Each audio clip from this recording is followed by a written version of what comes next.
امریکا کې حالت ولې خطرناک دی او څه پکې روان دي؟ سلامونه درنو لیدونکو، دا مهم خبر په دې ویډیو کې وګورئ. د امریکا متحده ایالاتونو د پولیسو په نظارت خونه کې د افریقایي توکمه امریکایي جورج فلویډ په مرګ پسې د پیل شویو مظاهرو په شپږمه ورځ تاوتریخوالی لا ډېر شوی دی. بیا هم د سپینې ماڼۍ مخ ته پارک کې مظاهرچیان ټول شوي او د بلوا ضد پولیسو باندې د ډبرو ګزارونه کوي او د اور لمبې ورګزاروي. پولیس هم د دوی د تیتپره کولو لپاره اوخلن ګاز او د مرچکو سپری کاروي. که څه هم نږدې 40 ښارونو کې ګرځبندیز لګېدلی، خو ډېرو خلکو ورته پام نه دی کړی او له همدې کبله ترینګلتیا ډېره شوې. بلوا ضد پولیس په نیویارک، شیکاګو، فلادلفیا او لاس انجلیس کې هم له مظاهرچیانو سره تاوتریخوالی کړی او د تیتپره کولو لپاره یې اوخلن ګاز او بادي مرمۍ کارولي دي. د پولیسو ګاډي سوځول شوي او څو ښارونو کې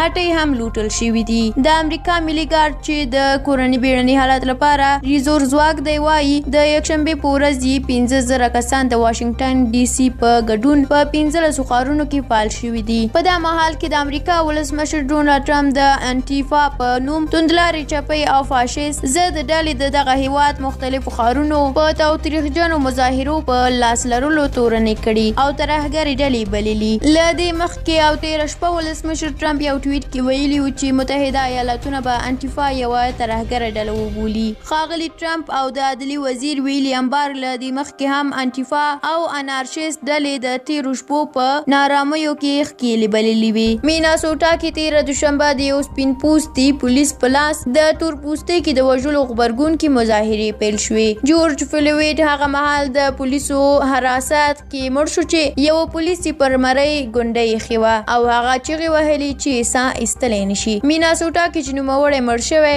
د تاوتریخوالي د مخنیوي لپاره د شنبې په ورځ ملي ګارد وګمارل شو. درنو لیدونکو، ډېره مننه چې ویډیو م تر پایه ولیدله. که ویډیو مو خوښه شوې وي لایک یې کړئ او که په اړه کوم نظر لرئ زموږ سره په کومنټ کې شریکولی شئ او که زموږ یوټیوب چینل مو سبسکرایب کړی نه وي نو سبسکرایب یې کړئ. تر بلې ویډیو په لوی او بخښونکي خدای مو سپارم. الله مو مل شه.